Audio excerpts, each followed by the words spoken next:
y sus enseñanzas nos ayuden a nosotros. Bienvenida y nuevamente muchas gracias. Gracias, Padre. Bueno, muy buenos días para todos y todas. Muchas gracias. Para mí realmente es un honor estar acá y poder revisar con ustedes este tema de la pedagogía o de la autonomía y el cuidado, como lo he denominado. Le dije al padre Hugo, en estos días estamos en unas reflexiones alrededor de los 70 años de la Universidad del Valle. Ellos muy gentilmente me han invitado y me han puesto a poner estas cosas en términos de presentación y me parece muy interesante poder revisar con todos ustedes, porque creo que es el concurso de muchos, la mirada de muchos lo que va construyendo esto. Quisiera empezar señalando dos cosas. La primera, que me impresionó muchísimo el libro que escribió el padre Ricardo, su rector, sobre la autonomía, sobre la pedagogía del cuidado, y yo creo que realmente allí hay algo muy poderoso, y para quienes no lo conozcan los invitaría a leerlo. Es un libro que hace sus planteamientos fuertemente basados en alguien que es matemática, física, feminista, pero que ha trascendido muchísimo mirando el tema de la ética del cuidado. Lo segundo, que pues a pesar de haber estado trabajando muchos años en este tema, muchos, tengo 27 años de experiencia docente y todos ellos alrededor de la mirada del cuidado. La lección más grande que yo me aprendí no fue en los libros, no fue en los análisis con unos pares que realmente tienen mucho por decir. Cuando pienso en la lección más grande de cuidado que aprendí, yo quisiera contarles de quién la aprendí. Estaba haciendo una investigación sobre la experiencia de las mujeres cuidadoras, de tener a su cargo, de cuidar a un familiar con enfermedad crónica. Y conocí en ese trayecto, buscando los participantes para la investigación, a una mujer campesina que vivía en Funza, que trabajaba en Flores, que no había acabado la primaria y que cuidaba a su hijo de 11 años. Coincidió en ese momento de la vida con que mi hija mayor tenía esa edad, y yo creo que eso genera también muchos vínculos de identificación. Fui a preguntarle un par de veces que si me daba su consentimiento. Fui muy cuidadosa y además llevé una de mis estudiantes que estaba formando para hacer investigación fenomenológica para pedir el consentimiento informado. Me aseguré que me hubiera entendido, en fin. Llegué al momento de la investigación. Ella era una mujer, como les digo, trabajaba en Flores. Su hijo tenía 11 años, había tenido un problema en el momento del parto, era totalmente dependiente en todas las actividades de la vida diaria, no veía, parecía que escuchaba, porque cuando sentía a la mamá hacía unos ruidos culturales diferentes, mantenía una posición fetal y estaba todo el tiempo acostadito, salvo porque su mamá lo levantara y lo sacara. La mamá le pagaba a la vecina para que le diera un teterito. Cuando ella salía a 4 de la mañana, 5 de la mañana, la vecina le daba el tetero y le dejaban encerrado con el candado hasta que la mamá regresaba. Después del mediodía, ella en su narrativa muestra que era una mujer muy amorosa y que a pesar de las limitaciones de su hijo, tenía una muy buena relación de afecto con ese niño. Cuando le pregunté desde cuándo lo cuidaba, o desde cuándo recordaba ella esa experiencia, ella me dijo: yo lo cuido desde antes de nacer, porque mi marido me dio muchas muendas y yo tomé la decisión de irme de su lado para proteger a mi niño. Realmente, además, había un vínculo de protección desde siempre. Perfecto. Le hice la entrevista, le pregunté cómo era su experiencia, qué significaba para ella, cómo se había sentido desde ese momento hasta el día de la entrevista. Y ella lo contó muy bien, contó su cotidianidad. A pesar de su poca ilustración, se expresaba muy bien y terminó la entrevista. Entonces, yo apagué la grabadora, como siempre que va a suceder algo importante, no apaga la grabadora antes. Y ella me preguntó, discúlpeme, doctora, ¿usted para qué es que me está haciendo esta entrevista? Y esto delante de un estudiante, a un profesor que ha ido 2 veces a pedir un consentimiento informado, pues realmente es un golpe al ego terrible. Y yo le dije, ay, señora, como le dije, yo quiero ayudarle, yo quiero que conociendo su experiencia le podamos comentar esta experiencia de cuidado a otras personas. Yo quiero poder comprender esto un poco mejor. Y ella se quedó pensando, me dijo, ¿usted quiere ayudarme? Y dije, sí, no solo a usted, a muchas otras personas, a partir de comprender un poco mejor su experiencia. Y me dijo, doctora, mire mi niño, dígame cómo lo ve. Yo miré al niño y no encontré palabras para decirle a la mamá lo que ella quería. Y la señora volvió a hacerme un llamado y dijo, mire mi niño, dígame cómo lo ve. Yo recuerdo, y por eso la coincidencia de edad, que yo pensaba en mi hija, yo decía, yo que quisiera que me contestara. Y entonces me quedé callada. Y ella siguió y me dijo, su merced lo ve como un monstruo, ¿cierto? Y yo me mantuve en silencio. Me dijo, ¿sabe qué, doctora? Es que no lo está mirando bien. Mírele los ojitos, mírele las pestañas, mírele la pielecita. Mi niño es un niño lindo, no es que yo soy la mamá. Y después me dijo, ¿sabe una cosa, doctora? El día que usted entienda que mi niño es un niño lindo, ese día usted me va a poder ayudar. Yo les confieso que salí de esa casa haciendo buches, paré en la plaza de Funza y lloré, y lloré, y lloré. Yo llevaba años frente a un grupo de cuidado diciendo que la empatía era importante, que había que ponerse en los zapatos del otro, que había que entender al otro como un ser humano. Y esa mujer, que ni siquiera sabía leer y escribir, me acaba de enseñar que yo no tenía ni idea de lo que estaba hablando.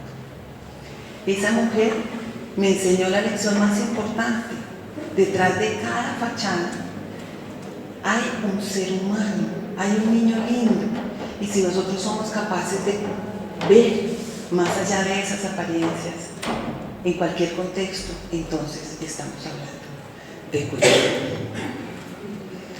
Esta charla está estructurada de la siguiente manera: algunas reflexiones sobre lo que es la autonomía, qué es eso del cuidado, y pues esta es una propuesta, como dijo el padre, yo soy enfermera, yo me muevo en un marco de salud, la tengo que hacer desde allí, pero por supuesto es transferible a cualquier ámbito. Después de tanto estudiar, lo que yo veo es que la pedagogía y el cuidado tienen el mismo discurso. Incluso la calidad, la verdadera calidad, no la calidad utilizada como un medio comercial, tiene el mismo discurso. Y es el discurso de reconocer al humano y de mejorar de manera permanente. ¿En qué contexto? Digamos que lo primero que hay que advertir es que realmente el cuidado siempre se da en un contexto. El cuidado no es algo ni teórico ni tácito, sino que siempre se expresa de alguna manera.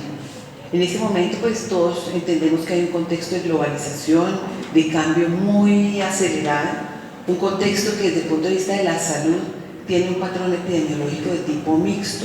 Nosotros siempre estábamos diciendo que nos iba a llegar la enfermedad crónica, que la población se iba a envejecer, y el fenómeno que ha sucedido y va a suceder en los próximos 20 años en Colombia realmente muestra una transición importantísima. De una parte la enfermedad crónica ya llegó.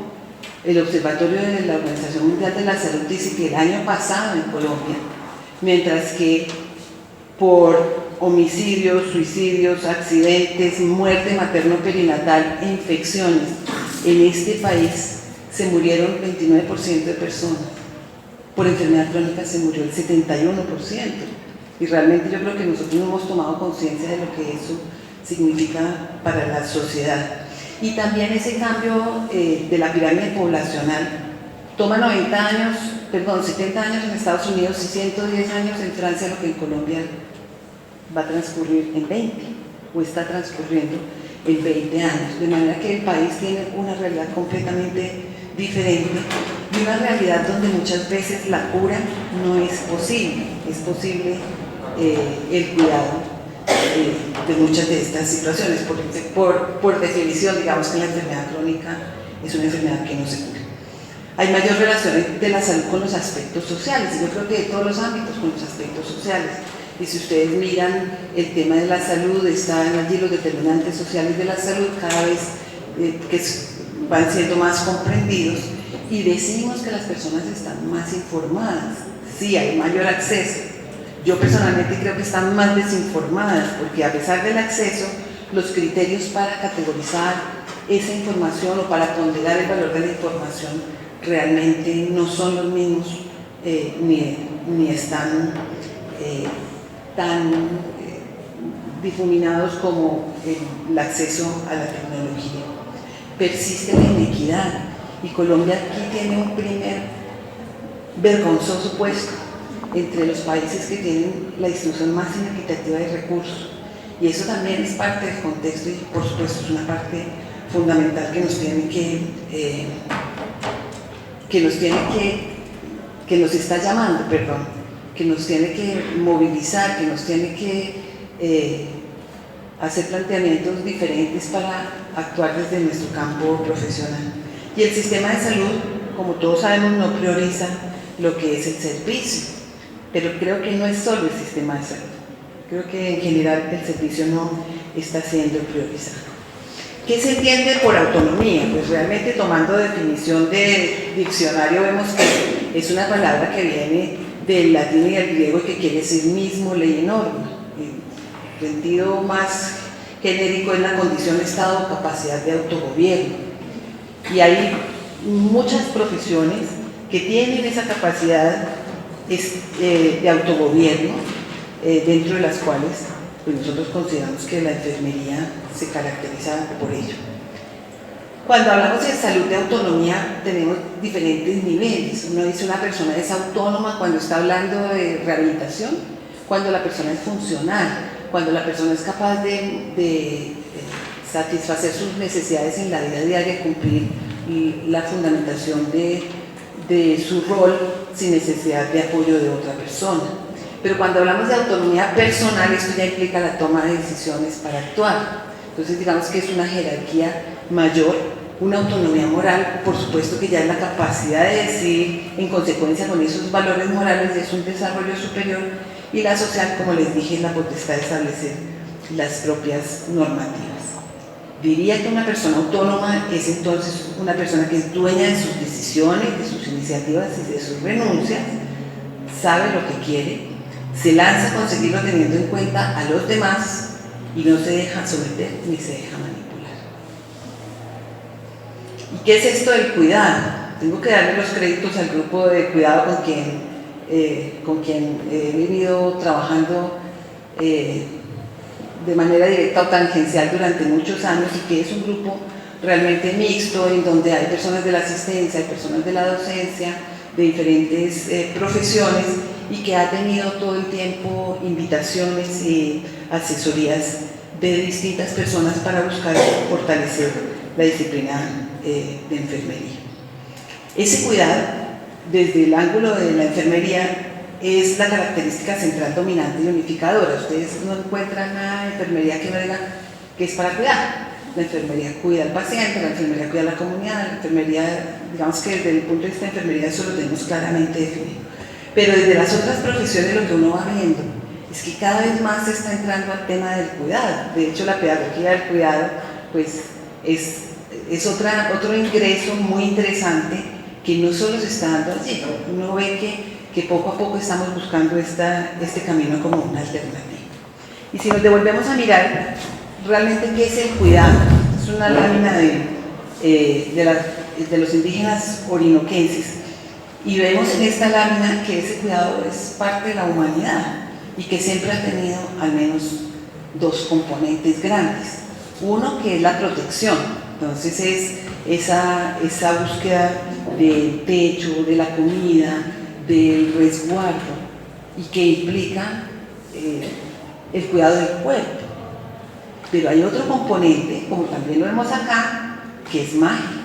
Aquí están haciendo un ritual, no sabemos si será el dios del agua o del fuego o a la madre naturaleza, pero hay un componente que también nos muestra que desde siempre nos hemos querido congraciar con un ser o una fuerza superior, y que esto es parte del cuidado.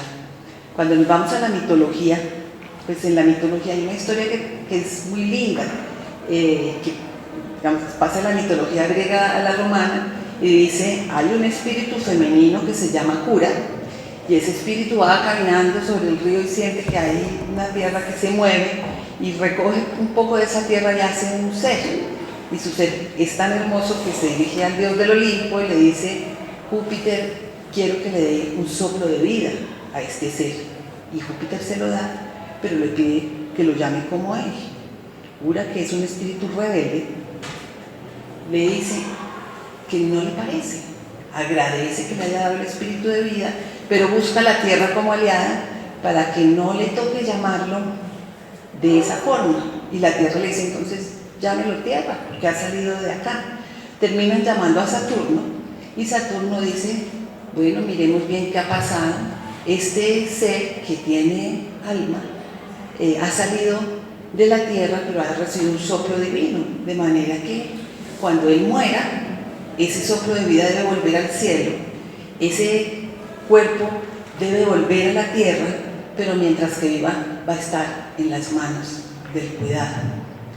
Y de allí el nombre humus, de esa tierra húmeda. ¿Qué es lo que nos muestra este mito? ¿Y qué nos revela para el cuidado? Pues también que hay una parte material y que hay una parte espiritual. Digamos que solamente ratifica lo que hemos visto en la lámina anterior. Entonces, cuando hablamos del cuidado, estamos hablando siempre de dos grandes componentes. El cuidado como ciencia, como una rama del saber que tiene conocimientos objetivos y verificables, que tiene metodologías para trabajar ese conocimiento y que ha sistematizado su conocimiento. Pero el cuidado como arte, y ese arte se expresa es en la práctica. Ese arte es el que quien es un maestro lo tiene más desarrollado que quien es un principiante. Exige cultivarse y exige horas de vuelo para poder aprenderlo. El arte, como por ejemplo en establecer un vínculo significativo. Muchas veces con los estudiantes o con los pacientes, uno en un momento se entera de la vida de la persona. Uno puede entrar a una habitación de un paciente, hacerle una curación y allí se informa de la preocupación por sus hijos, del sentimiento de abandono, del desasosiego que lo acompaña. Realmente ese vínculo es un arte y no sucede con todo el mundo. Encontrar significado en los hallazgos. Entonces, yo por ejemplo veo una persona con los ojos tristes, pero no es una persona que comúnmente tenga los ojos tristes, y yo sé que ahí pasa algo, porque la experiencia y la intuición que me da esa experiencia me deja saber que ahí pasa algo. En el campo de la clínica, por ejemplo, encontrar el síntoma centinela, esa llamada que hacen para decir lo que no es, pero que es insistente. Ese tipo de llamadas generalmente es por otra cosa. El estudiante que no entiende, no dice, pero ¿qué es lo que no entiende? A veces se está haciendo otro tipo de llamado y es artístico encontrar significado en esos hallazgos. Encontrar el curso apropiado de la acción. Como yo trabajo con personas ancianas y enfermas crónicas, algunas veces esas personas tienen 8 o 9 diagnósticos, no estoy exagerando, y en consecuencia 15 16 medicamentos. y una familia que la quiere mucho, en donde todos más o menos pretenden ser los protagonistas. Y uno dice, ¿y cómo por dónde organizo esto? Y realmente poder establecer quién es el cuidador clave en esa familia, cuál es el síntoma centinela, cuál es el diagnóstico que, a pesar de no ser el grave, es el fundamental para poder simplificar las cosas, pues eso también es arte. Arte también hacer actividades estéticas. Si ustedes miran el vendaje de ortopedia que hace un ortopedista veterano con respecto al que hace el que está en primer semestre de ortopedia, pues es distinto. Uno es más bonito que otro. Uno es más artístico porque estéticamente tiene cambios. Y también lo es conducir moralmente la práctica. Hacer eso que yo sé que se debe hacer, tal y como teóricamente expongo que debe ser hecho. Pero definir el cuidado, a pesar de que tiene todas estas facetas de ciencias de arte, es difícil. Es difícil ¿por qué? Es difícil porque es ambiguo. Si yo les digo a ustedes, yo les voy a cuidar, ustedes sabiendo que yo soy enfermera, cada cual dirá, ¿esta qué nos va a hacer? ¿Cierto? Y si vamos mirando respuesta por respuesta, casi con seguridad las respuestas son distintas y serán distintas a su vez a la que yo tenga. Es sujeto a muchas interpretaciones. También hay quienes dicen que esto es limitante en la perspectiva. Entonces, si un profesor sabe hacer tantas cosas, ahora ¿por qué se va a dedicar al cuidado? A la pedagogía del cuidado. Pues eso es cierto. Eso es cierto. Hay que mirar cuáles son las cosas que uno hace y cuáles son las fundamentales dentro de lo que uno hace. Pero la afirmación es válida. ¿Qué es omnipresente? Y eso no es sino que cojan un directorio telefónico. Se cuida su plomería, se cuida su cachorro, se cuida... todos se cuidan. Entonces, ahora, porque nosotros nos estamos apropiando de ese lenguaje del cuidado para la ciencia, para la pedagogía, para la salud? ¿Por qué? Pues realmente allí hay respuestas pendientes. También que no es sustantivo. Es muy fácil cuando yo mido cosas objetivas. ¿Cuántos asientos hay acá? Hay tantos. Pero cuando yo voy a medir interacciones y conducta humana, realmente esto es muy complejo. Entonces, ese es otro tema que lo hace más difícil de comprender. También que no es generalizable. Yo tuve una experiencia maravillosa en Sendai, en el Japón, hace 2 años, una semana antes del tsunami. Fui y me llevaron a conocer un hogar geriátrico. Pues la media de edad del hogar era 100 años y realmente muy impresionante la hermosura, como la sensación que se tenía en ese sitio. Y empecé a ver que todos los viejos estaban solos en su cuarto y a preguntar, pues, ¿qué hacen las personas solas? Es que están en edad de hablar con ellas mismas. Yo dije, no, ese cuento si yo no lo vendo por mi tierra, pero ni por nada. Acá ustedes llegan a una parte, ven un anciano solo y realmente infieren inmediatamente que esa persona está descuidada. Y también se ha señalado que el cuidado se asocia con lo femenino. Y mucho del desarrollo del cuidado, por supuesto, viene del componente femenino, no necesariamente de las mujeres, pero hay un énfasis en todo lo que es el tema de la protección y el desarrollo femenino. Tiene amenazas también. Entonces, ¿por qué esto es tan bonito? Y a pesar de que nos cuesta tanto definirlo, lo hemos logrado definir. ¿Por qué es amenazante? Primero, porque genera temor. Es que cuando yo hablo de la pedagogía del cuidado y del tema del cuidado en general y del cuidado en la salud, yo estoy exponiendo mi propio ser. Y eso confronta. También porque no es un camino de poder, es un camino de significado, es un camino de trascendencia, pero no es un camino de dominación. Y pues el poder gusta y amar. Otra de las grandes amenazas es la claridad. Entonces, si yo ya me sé el cuento de la teoría constructivista, y con ese me defiendo. ¿Para qué me meto en líos? Entonces, ¿para qué me pongo yo en esto que realmente es como tan complejo y tiene tantas aristas? Y otro tema es el de la estabilidad. Deje así. Esto no va a cambiar. Eso ya, la salud está fregada, la docencia está así, la educación no tiene... Deje así. Pues claro, este tema del cuidado es terriblemente amenazado. Yo creo que esta última es la peor de las amenazas para desarrollar.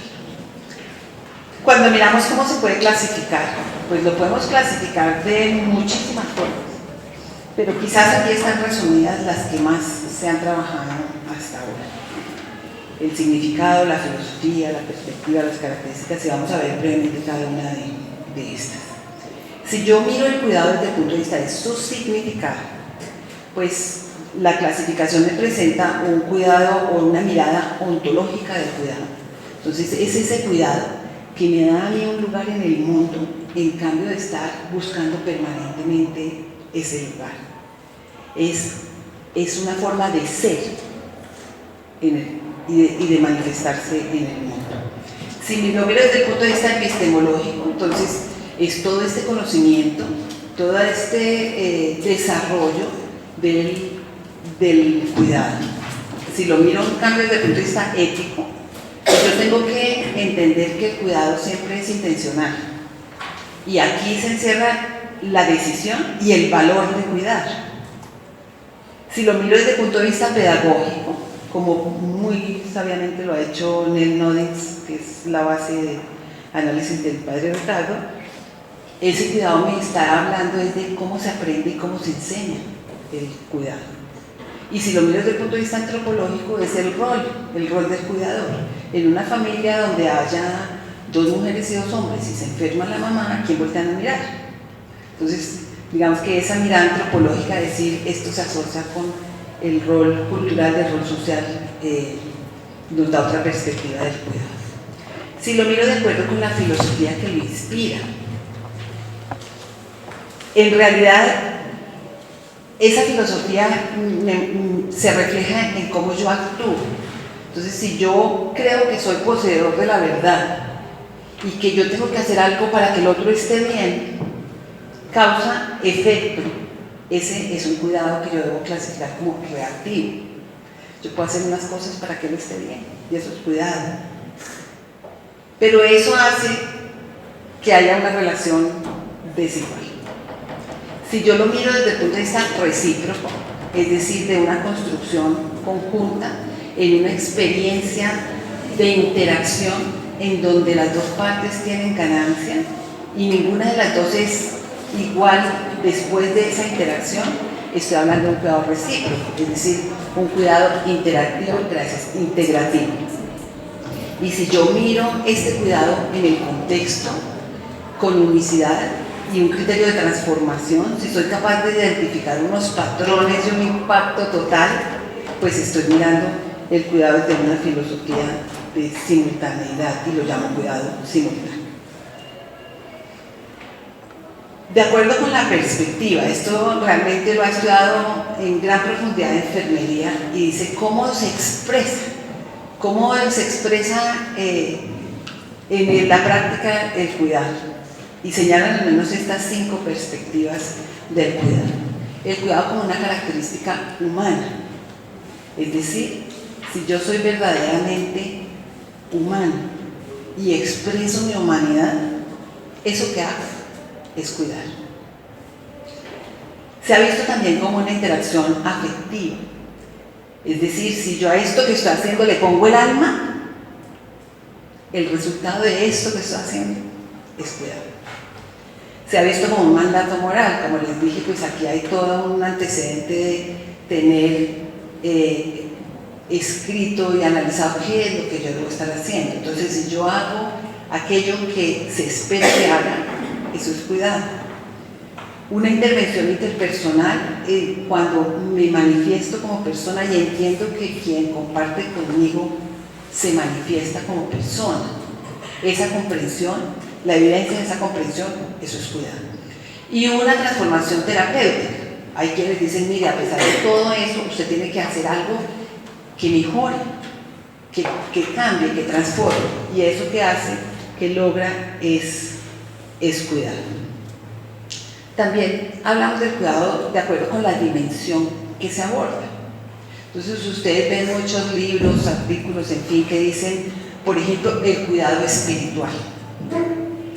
Y realmente si uno se pone a mirar más fino, esa es una dimensión. Hablar de cuidado es una totalidad. Pero yo hablo de cuidado espiritual cuando me enfoco en la dimensión espiritual del cuidado. Entonces, por ejemplo, muchos de nosotros hemos estudiado esa dimensión espiritual del cuidado y miramos cómo es la relación de esa persona con un ser o fuerza superior y cómo es la relación de la persona con él mismo y con su entorno. Digamos que tenemos una mirada religiosa y una mirada existencial, y así con cada una de estas partes que se llaman llamadas dimensiones. Si miramos el cuidado de acuerdo con el sujeto de atención, entonces yo digo, ¿a quién cuido? Yo cuido a la mamá, yo cuido al niño, yo cuido al adolescente, al adulto, al cuidador familiar, a la familia, al colectivo, y dependiendo de eso, a mi grupo de clase, dependiendo de ese sujeto, puedo también clasificar ese cuidado. Puedo mirarlo en respuesta a las necesidades. En el campo de la salud, digo, bueno, si este paciente llegó sano, ¿qué tipo de cuidado necesitaba? Y necesita un cuidado preventivo. Pero si llegó después de un accidente gravísimo, cuidado de urgencias. Entonces, dependiendo de la necesidad que identifique en su salud, es el cuidado que él requeriría. Lo puedo mirar también de acuerdo con el escenario. Entonces, yo hablo, esta seguramente será una división que se va muy rápidamente a subdividir. Yo hablo de un cuidado presencial o telepresencial o de un cuidado virtual. Y de hecho hay muchas formas en este momento de estructurarlo así. Pero yo también puedo mirar el escenario, el contexto de la cotidianidad de la persona. Está en un hospital, está en un colegio, está en su casa, en dónde está. Y de acuerdo a dónde esté, yo llamo ese cuidado. Entonces ustedes oyen que hay enfermeras de cuidado escolar o que el profesor está haciendo un programa de cuidado universitario. De hecho, los grandes esquemas de bienestar universitario que tiene este país están hechos en esta clasificación de cuidado al estudiante y al docente y trabajador administrativo universitario.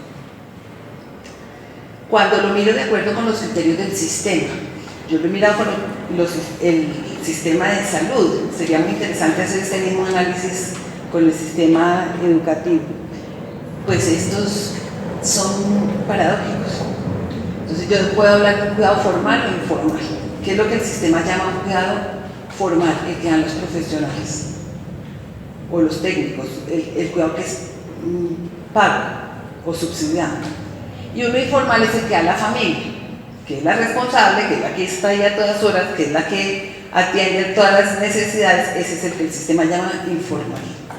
Habría que revisar.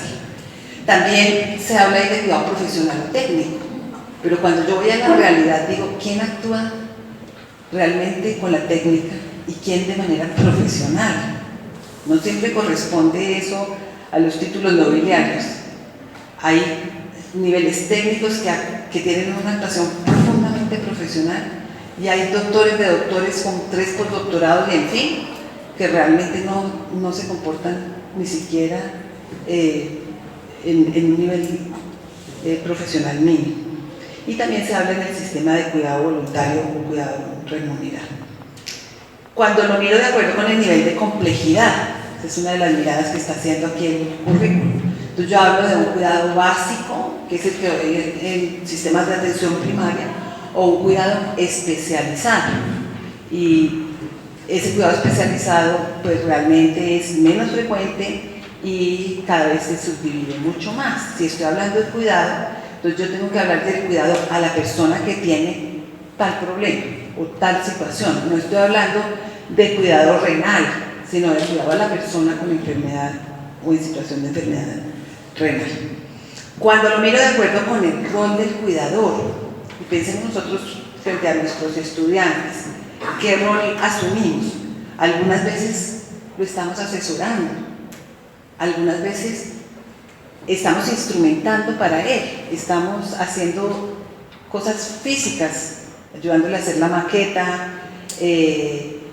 apoyándolo en la realización de un trabajo.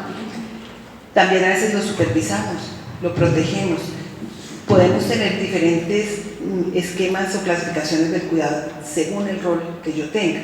Si piensan, por ejemplo, en una persona que esté enferma en la familia o dependiente, no necesariamente enferma, un niño chiquito, pues yo puedo instrumentar cosas, su comida, su dormida, puedo anticiparme, puedo supervisar qué es lo que está pasando con él y mantengo siempre ese rol de protector. Y si lo miramos según las características, y realmente yo creo que es el abordaje más importante que nosotros tenemos de acuerdo a las clasificaciones del cuidado en la salud, yo hablo de un cuidado integral. Entonces, integral supone que tiene todos sus componentes, que mira lo biológico, lo psicológico, lo social, lo espiritual, y no deja de mirar en ningún momento ninguno de estos componentes.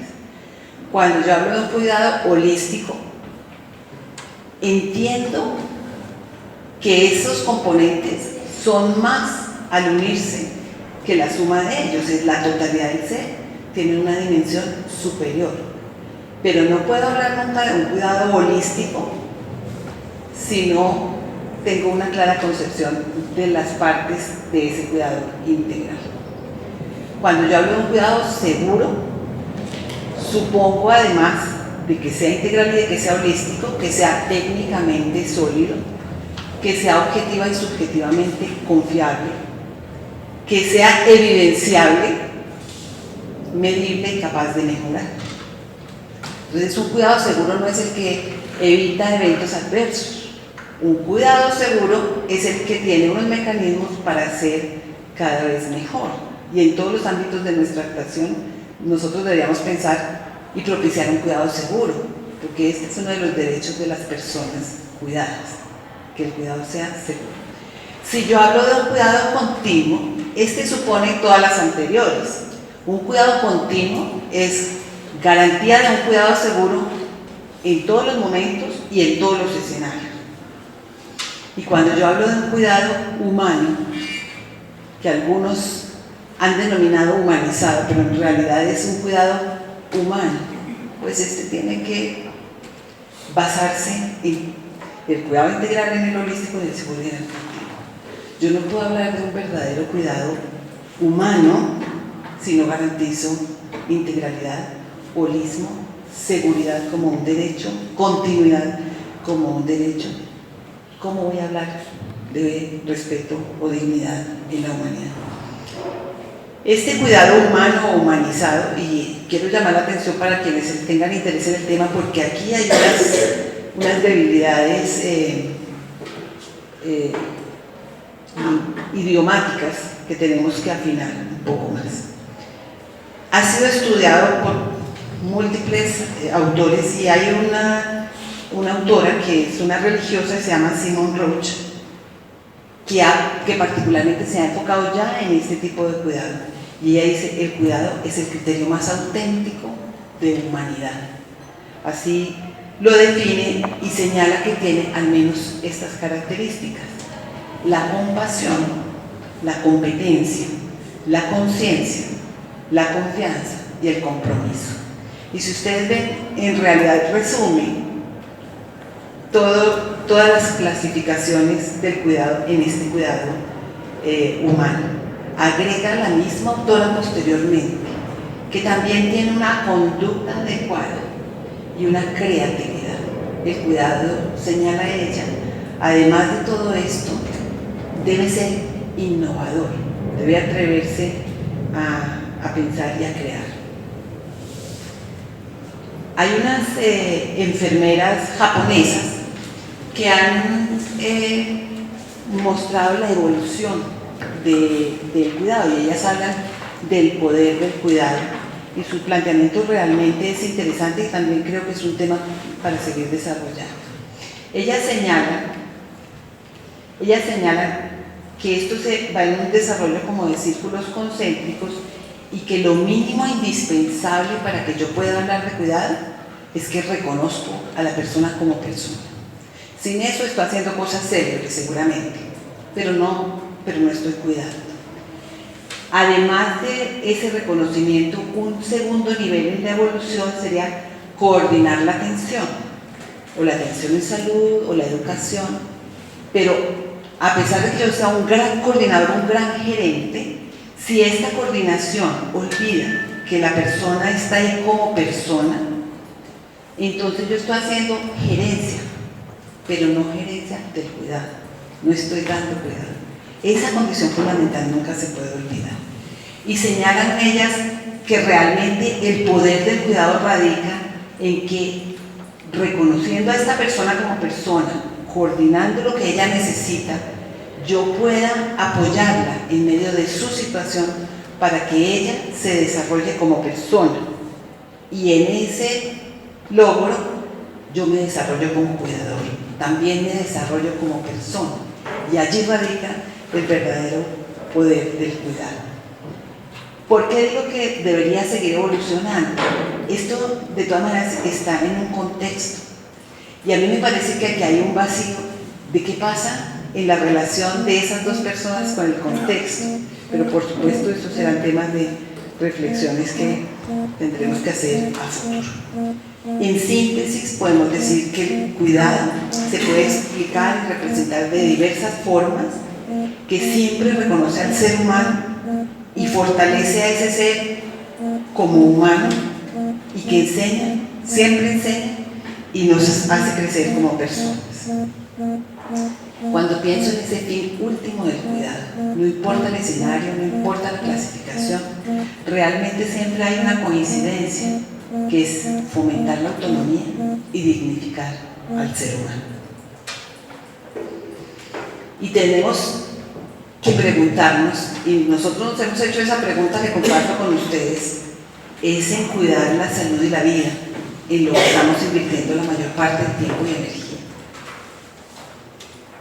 Si la respuesta en nuestro caso y en el de ustedes es sí, pues qué maravilla, ¿cierto? Pero si la respuesta es no, algo estamos haciendo mal.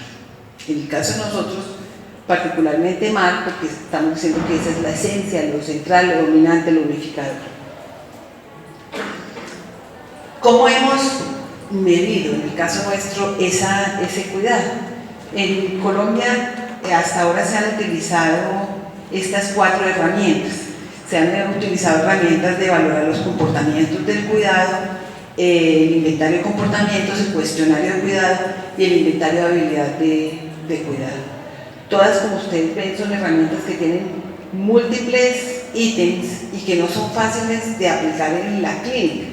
Imagínense ustedes una enfermera en el sitio más tranquilo, en un puesto de salud, en una comunidad rural. Si puede valorar a alguien con 63 ítems para ver cómo es el comportamiento de cuidado, pues realmente ahí hay algo como por estructurar un poco mejor.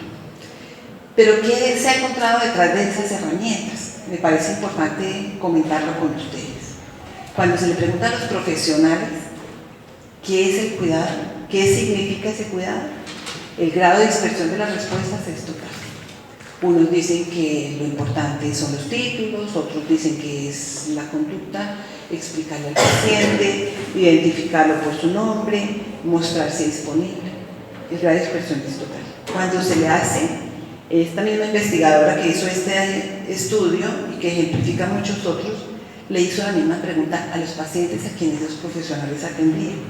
Les dijo, ¿qué es cuidado? ¿Qué es lo fundamental? Y los pacientes contestaron igual. El grado de dispersión de las respuestas fue realmente mínimo. Y todos dijeron que me identifique por mi nombre, que se muestre disponible, que me explique los procedimientos, que sea idóneo en lo que realiza. Y cuando nosotros miramos realmente en esa posición de estudiantes, entendemos muy bien lo que es la buena docencia. De pacientes entendemos muy bien lo que es el buen servicio. Allí sabemos bien. Entonces hay que mirar qué es lo que pasa cuando pasamos al otro lado de la relación. Lo que más hemos estudiado en Colombia y en América Latina es el tema de la habilidad del cuidado. La mayor parte de los estudios se han hecho en cuidadores familiares, de personas que tienen enfermedad crónica. De esos 36, 2 se han hecho en profesionales y el resto en personas familiares. ¿Qué es lo que encontramos? Que el nivel que las personas tienen para garantizarle a su familiar un cuidado adecuado no es bueno. Falta conocimiento, falta muchas veces valor para poder discernir la información, tomar la decisión y encontrar apoyo para ejecutar esas decisiones. Y falta también redimensionar qué es lo que está sucediendo, redimensionar esa experiencia. Empezamos a trabajar con unos estudiantes y esto va en secuencia de muchas etapas.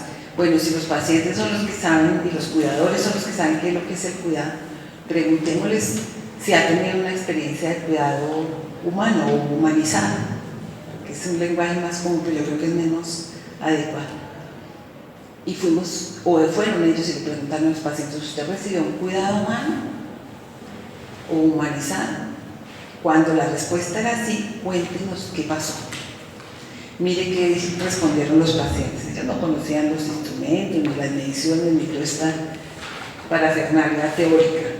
Me llamaba por mi nombre, se portó amable, siempre me trató con paciencia, tuvo en cuenta a mi familia, me explicó de manera anticipada y en detalle lo que me iría a pasar.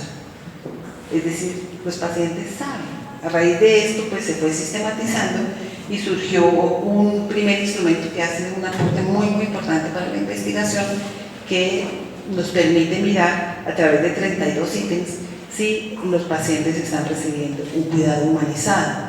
Aquí no hemos desarrollado instrumentos similares para ver qué pasa con nuestros estudiantes. Yo creo que hay otro tema para profundizar.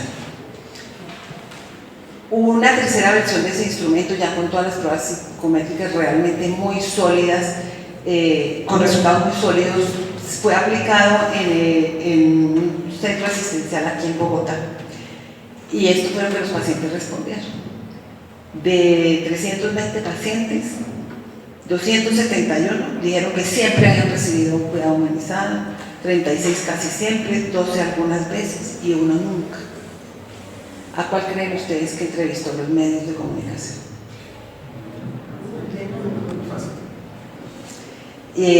Luego empezamos a mirar otro instrumento para ver qué tan competente es la persona. Ese instrumento tiene estas, que yo creo que es aplicable, pues aquí lo estamos mirando siempre desde la perspectiva de la salud, pero me parece que los componentes son prácticamente aplicables a cualquier área de conocimiento. Lo estamos mirando bajo la estrategia, o lo organizamos bajo la estrategia cuidar, es decir, sus dimensiones son el conocimiento. Entonces miramos qué tanto entiende la persona lo que está pasando y qué tanta información tiene esa persona sobre su situación o el manejo de su condición. Miramos la unicidad, es decir, cómo es esa persona como persona. En el caso de la salud, por ejemplo, hay personas que dicen: mire, es que yo no soy capaz de hacer eso porque yo soy muy asquienta, o a mí francamente me da mucho susto quedarme sola con él en mi casa. Entonces, esas condiciones únicas también las miramos como parte de la competencia. Miramos la instrumentación, es decir, lo procedimental. Yo puedo tener el conocimiento, yo puedo ser muy envalentonado como cuidador, pero no tener la habilidad manual para poner una inyección o hacer una curación. Entonces también eso lo miramos. Miramos las condiciones mínimas de bienestar, el disfrute de condiciones dignas de vida. Yo me puedo llevar a un enfermo, saber qué es, tener el valor y la decisión y la personalidad para cuidarlo, aprender muy bien cómo se hacen las cosas, pero no tengo dónde acostarlo, ni tengo una ventilación adecuada o una iluminación adecuada en mi casa. Entonces, pues ahí también falta un tema de competencia.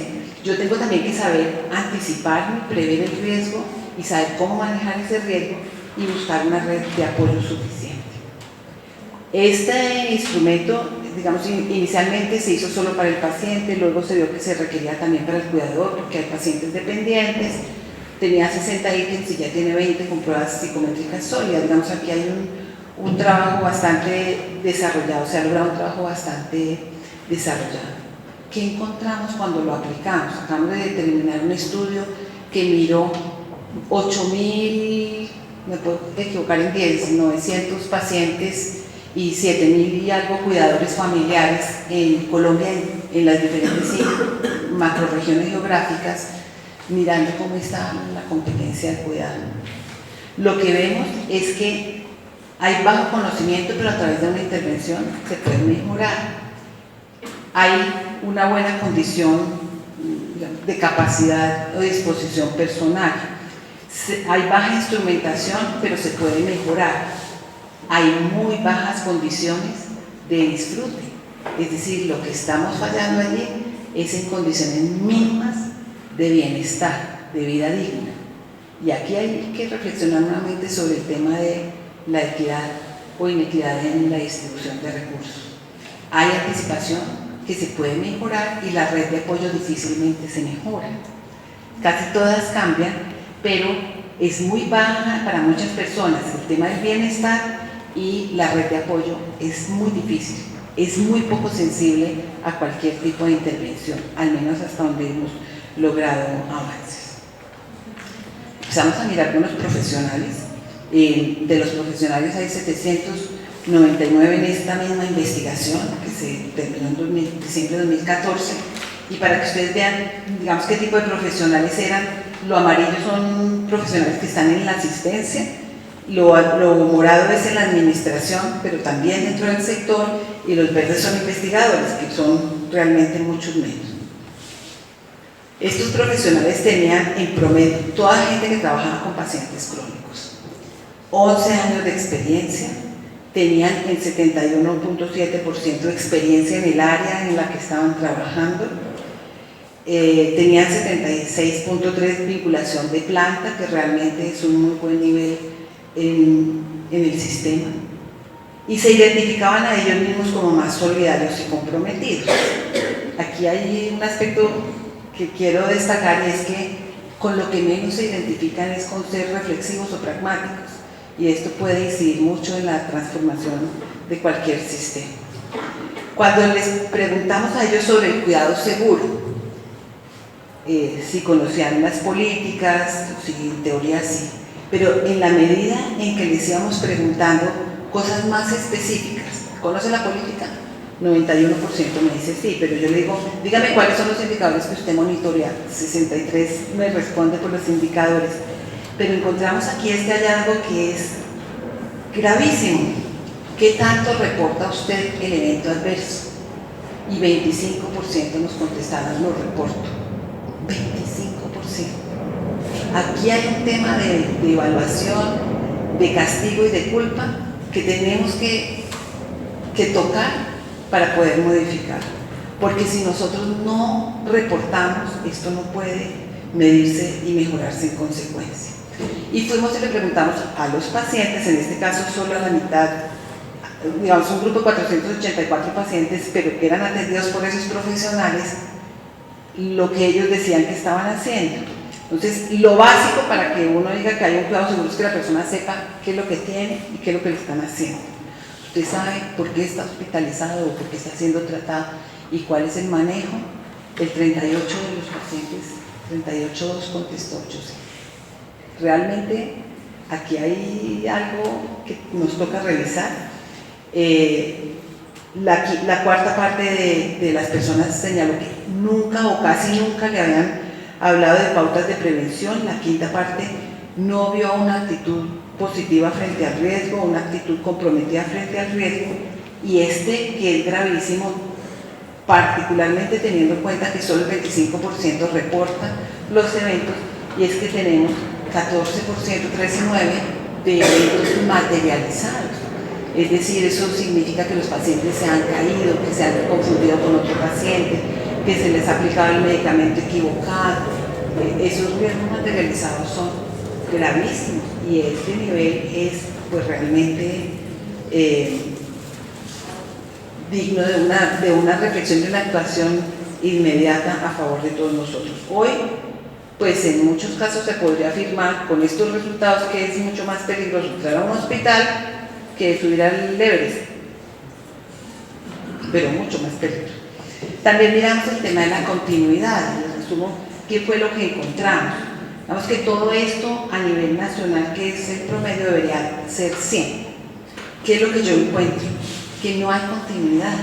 El 3% tiene un seguimiento telefónico, el 10% una cita programada después de que sale, el 29% un seguimiento domiciliario, solo 19.4% reciben un folleto informativo o generan para sus pacientes, en fin. El compromiso es como si usted sale de acá y ese problemita ya es suyo. Digamos que aquí eso de integralidad, de holismo, de compromiso, no se expresa, no se está expresando en la práctica. ¿Qué pasa con nuestros estudiantes? Usted sale de aquí y ese problemita es suyo. O realmente yo tengo algún monitoreo, algún seguimiento. Digamos que todo este tema de los egresados aquí sí tiene una mirada distinta desde la pedagogía del cuidado. Y esto que es realmente muy curioso, este es un tema que se califica por autovaloración, con el perfil de los profesionales que les comenté. Le decimos a los profesionales, ¿cómo califica usted su habilidad para cuidar? Y dicen, qué buena, en el 42.7, perdón, media baja, en el 42.7 de los casos, media o baja. Y el nivel de carga, medio o alto, en el 89.9. Es decir, los profesionales sienten que no lo están haciendo bien y están agobiados. Y entonces nosotros decimos, es el sistema. El sistema tiene muchos problemas. Y en lo personal soy una crítica profunda del sistema, de nuestro sistema. Pero este problema es adicional y debe ser tratado de manera específica. ¿Cuál es la propuesta que hemos venido trabajando y que la comparto con ustedes por las luces que esto pueda dar en términos de revisarla en el ámbito en que cada uno se desempeña? Lo primero que necesitamos, si vamos a hablar de cuidado humano, es un compromiso a todo nivel. Tenemos también que saber a dónde queremos llegar, cuál es ese escenario que queremos. Generalmente, cuando sabemos muy bien ese escenario, cuando lo hemos pactado o elaborado colectivamente, es mucho más fácil descubrir el cómo. Hay que definir, por supuesto, la estrategia y además ser muy resistentes. Frente al caso nuestro, podemos nosotros decir, el sistema, es que eso es una porquería, es que esto aquí nace, pues sí, ya sabemos. O podemos decir, bueno, ¿qué es lo que nosotros vamos a hacer para modificar esta realidad? Desde el empoderamiento y todas las teorías de empoderamiento hay muchas alternativas. Quienes miran el empoderamiento como un hecho o una actividad política o desde el ángulo político, como les dirían los estudiantes, a la lucha, compañeros, pues realmente miran el poder a través de la acción política, y allí ha habido muchos logros. Ha habido logros en la educación, ha habido logros en la salud. ¿Será este el camino que nos lleva al cuidado humano? Yo no sé. Pero tampoco quiero desconocer los logros. La movilización de los estudiantes del Valle, donde estaba hablando de ese tema, a Bogotá, hizo que el ministro se comprometiera, creo que además lo espero hacer en muy buen momento, por escrito, a que ese hospital no se cierre y se van a mirar las condiciones para mantenerlo abierto. Ahí hay logros. El empoderamiento visto como algo administrativo, entonces es un tema de jerarquías y de delegación de procesos. ¿Qué pasa en esto con el cuidado? Pues digamos, desde el punto de vista del poder y de la influencia, pues tiene más poder el jefe que el subalterno.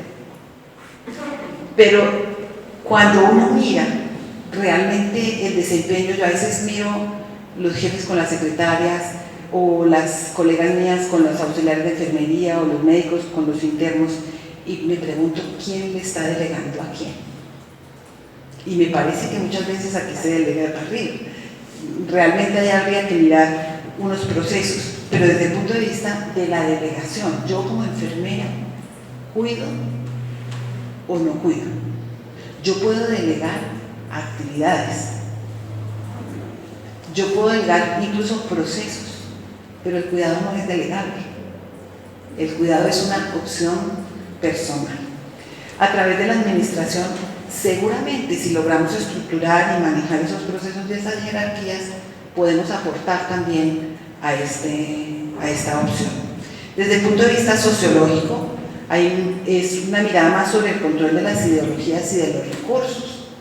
Y aquí hay mucho trabajo. Cuando miro el ámbito de la salud y de la misma educación, pues hay grandes pensadores, pero al menos en el campo de la salud, los pensadores están dedicados a mirar cómo puede ser mejor o tienen una agenda ahí más general y un poco mezclada con lo político. Hay que mirar, pero sin duda, sin aclarar la ideología y adecuar la distribución de recursos, aquí pues no va a haber cambio. Desde el punto de vista del desarrollo, entonces uno dice, bueno, ampliamos la base del poder, capacitamos, entonces es desarrollo que yo logre, por ejemplo, en un área hacer maestrías, hacer doctorados, es desarrollo que yo capacite más personas a nivel profesional, sin duda lo es, y eso transforma. Cualquier servicio donde yo le meta un número de enfermeras mejor capacitadas tiene muchas más posibilidades de prestar un buen cuidado, de dar una buena atención. Pero ¿qué estamos viendo en la práctica? Si usted es un buen profesor y hace una maestría, lo nombran de coordinador. Si usted es un buen coordinador y hace un doctorado, seguramente lo nombran de decano. Tenemos un sistema que tiene un reflejo idéntico a lo que acabo de decir en la salud. Entonces, si yo hago una maestría en enfermería, soy la coordinadora del servicio, ya no estoy atendiendo a los pacientes. Pero si me cualifico más, entonces me nombran coordinadora de enfermería en la institución o directora. Esto no nos está acercando a las personas, en muchas oportunidades nos está alejando. Yo sí creo que hay que hacer una reflexión de cómo estamos disponiendo el recurso humano alrededor de las prioridades del cuidado.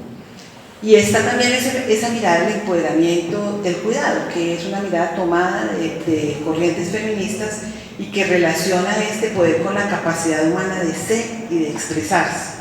Y tiene dos implicaciones: el control sobre el mundo externo, que afecta la capacidad de autoexpresión, pero también la transformación de la propia conciencia para vencer las barreras externas de acceder al recurso.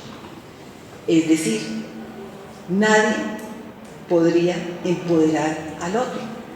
El poder desde esta mirada consiste en reconocer mi propia capacidad, sacarla a flote y expresarla. Yo no puedo empoderar a un estudiante, yo puedo buscar los mecanismos, puedo motivarlo, puedo facilitarle, pero en últimas es la decisión de cada persona si se empodera o no se empodera. El empoderamiento en el cuidado se arraiga al fenómeno de poder o no poder, trasciende la política y la concientización hacia la acción, no es de beneficiarios sino de participantes activos e implica autonomía y lleva implícitos procesos educativos. Un profesional de cuidado empoderado ejerce esa autonomía, tiene sentido de pertenencia, se siente propietario de su práctica. En muchas tienditas de pueblo yo me acuerdo haber visto el letrero atendido directamente por su propietario, y eso era como la impronta de la mejor calidad, y creo que sigue siendo. Muestra compromiso con sus usuarios, sabe para dónde va, comparte su conocimiento, y repito, comparte su conocimiento, toma las decisiones basadas en el bienestar del otro y con base en juicio profesional, y asume la responsabilidad por resultados de su actuación. Muchas veces queremos ser muy empoderados, pero no responsables, y el empoderamiento sin responsabilidad no existe. Un profesional de la salud, en este caso empoderado, se sitúa en diferentes escenarios del cuidado, se actualiza en el marco de los avances científicos, responde a los requerimientos de salud de la población, desarrolla políticas de salud y fortalece a grupos o comunidades para que sean protagonistas de la salud y de la vida. El segundo paso es sabemos a dónde queremos llegar. Aquí hay unas piezas que tenemos en la información que se ha centrado en el cuidado de la salud de la vida o en el cuidado o el crecimiento del estudiante, que haya mayor autonomía, que haya reconocimiento y visibilidad, que haya mayor desarrollo del conocimiento y satisfacción con la propia actuación.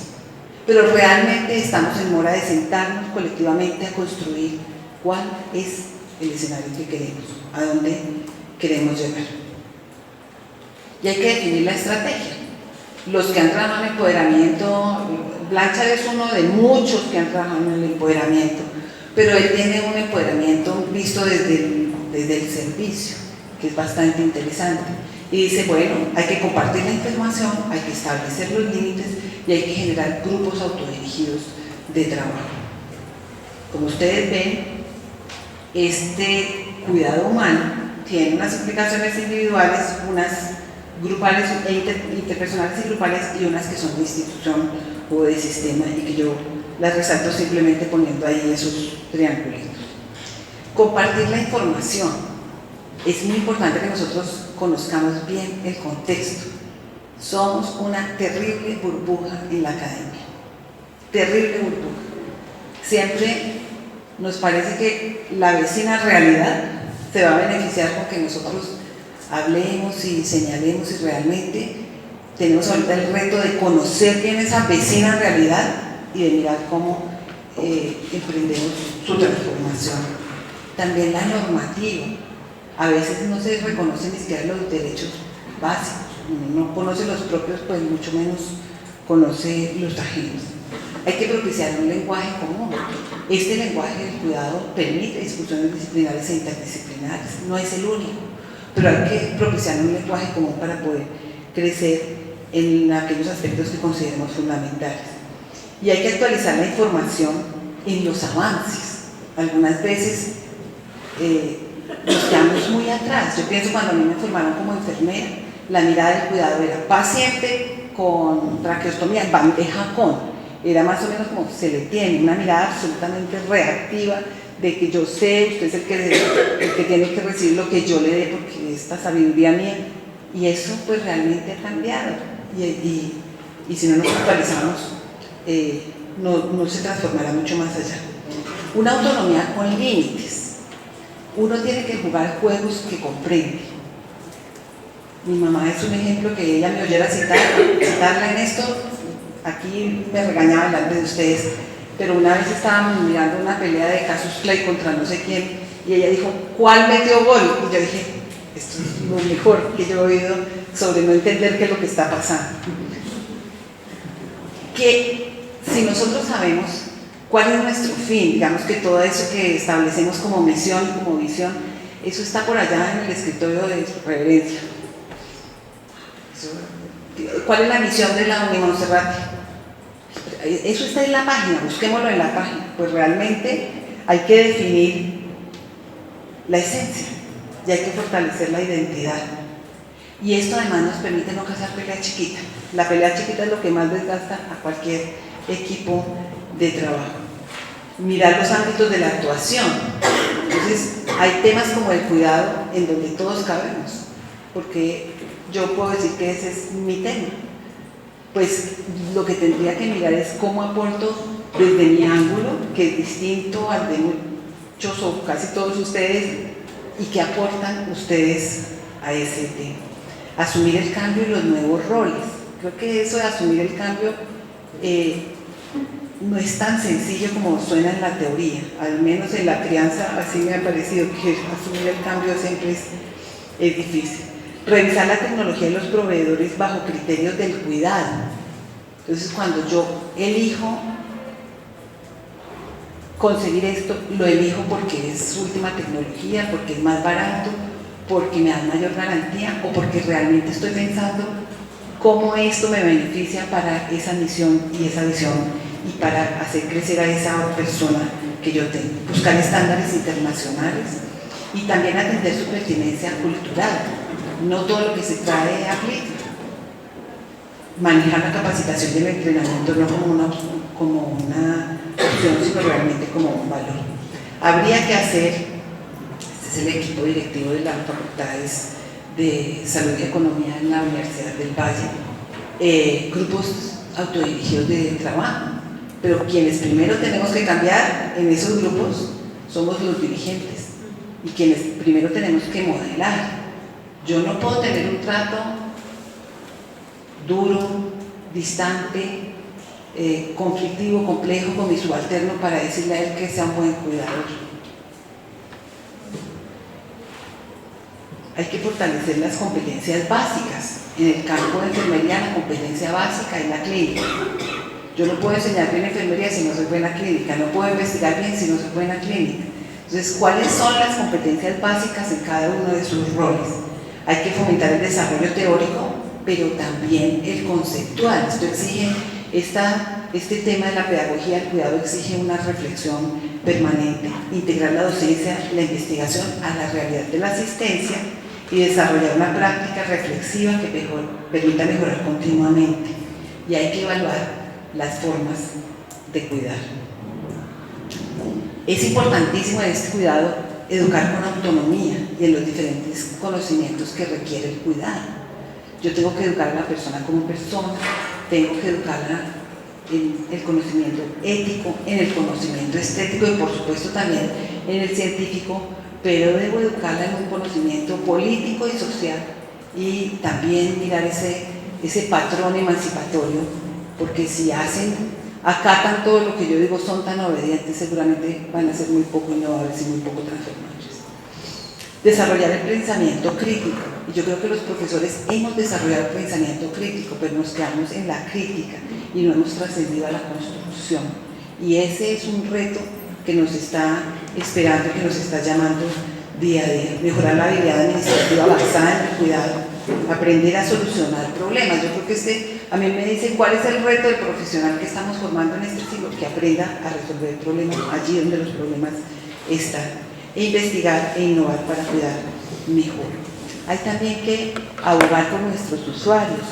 El cuidado siempre está al lado del vulnerable y nosotros tenemos que sentir pasión por hacer la diferencia y ser la voz de esos usuarios. Estamos llamados a ser la voz de esos usuarios. Eso exige aprender a trabajar en equipo y en red y a construir política pública. Se puso desobediente el computador. Y persistir. Como dice acá, ningún mar en calma es experto a un marinero. Esto no es fácil. El empoderamiento sabemos dónde empieza, pero no sabemos, no es lineal, no sabemos a dónde va a terminar. Seguramente si nos empoderamos en este campo, pues habrá una distribución de recursos y una distribución de poder.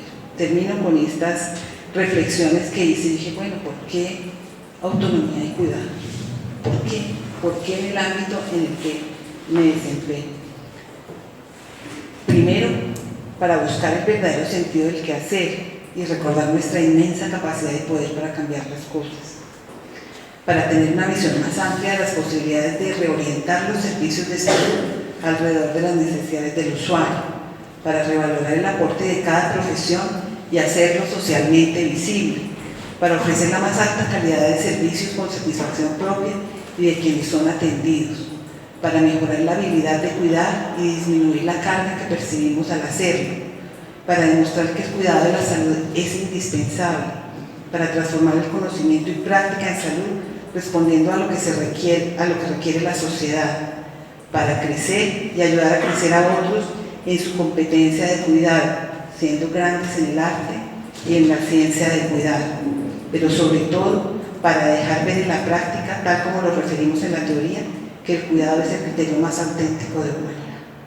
Muchas gracias.